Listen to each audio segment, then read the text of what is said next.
Very ਜੁੱਤੀ ਤੋਂ ਮਿੱਟੀ ਦੇ ਵਾਂਗੂ ਝਾੜ ਕੇ ਰੱਖੀ ਦੇ, ਰਾਜੀ ਨਾਵਿਆਂ ਦੇ ਕਾਗਜ਼ ਵੀ ਪਾੜ ਕੇ ਰੱਖੀ ਦੇ। ਵੈਰੀ ਜੁੱਤੀ ਤੋਂ ਮਿੱਟੀ ਦੇ ਵਾਂਗੂ ਝਾੜ ਕੇ ਰੱਖੀ ਦੇ, ਰਾਜੀ ਨਾਵਿਆਂ ਦੇ ਕਾਗਜ਼ ਵੀ ਪਾੜ ਕੇ ਰੱਖੀ ਦੇ। ਚਿੱਬਿਆਂ ਨੂੰ ਭੋਦੇ ਬਰੋਲੇ ਬਣ ਕੇ ਉਹ ਸੁੱਖ ਨਾਲ ਸਾਰੇ ਬੰਦੇ ਸਰਦਾਰ ਦੀ। ਜਾਨਦਾਰ ਬੰਦਿਆਂ ਨਾਲ ਰਹਿੰਦਿਆਂ ਤਾਈਓ ਰਹਿੰਦੀ ਆ ਫੀਲਿੰਗ ਸਾਡੀ ਸ਼ਾਨਦਾਰ ਦੀ।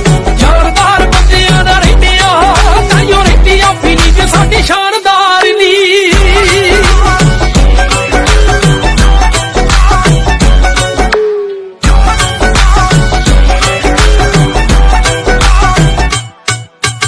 ਅੜਖਾ ਪਗਾਉਣ ਵਿੱਚ ਸੰਗਨੀ ਉਹ ਖੜੀ ਕਰਕੇ ਰੱਖੀ ਦੀ ਸਦਾ ਕੰਗਨੀ।